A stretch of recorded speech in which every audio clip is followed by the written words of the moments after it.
Well, we had just opened Kings Island.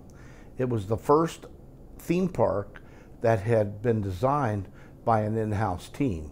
And by that I mean there were about 16, 20 of us who were responsible for the design of Kings Island. Up to that point in time, theme parks had been designed by California companies who were more engineering and architecturally oriented, not so much entertainment oriented. So we opened Kings Island. People in the industry asked us how we were going to do that first year, and we said our feasibility study said we were going to do 2 million people. Well, no one outside of Disney Orlando had ever done 2 million people in its first year. And when we closed the last night of the year, we did 2,012,000 people. So we broke the 2 million barrier. The people who laughed at us from Six Flags and some of the other companies, they weren't laughing anymore. And we wanted to extend the business because it was a great business.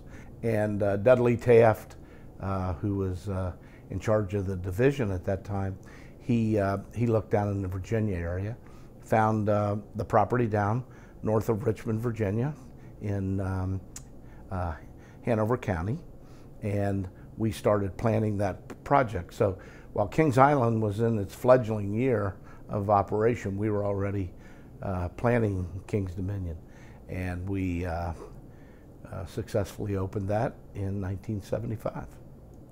Well, I think it's interesting to note, when we built Kings Island, all the property on both sides of Interstate 71, the entire park, all of the rides, attractions, everything, at the end of that first year, we had $37 million invested in everything.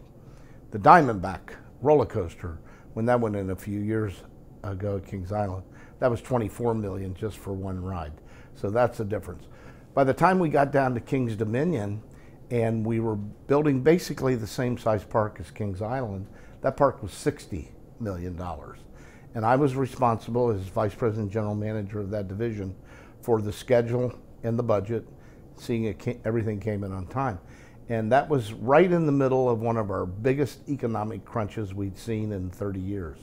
So the right-hand side of International Street, when you walk in, cost X dollars.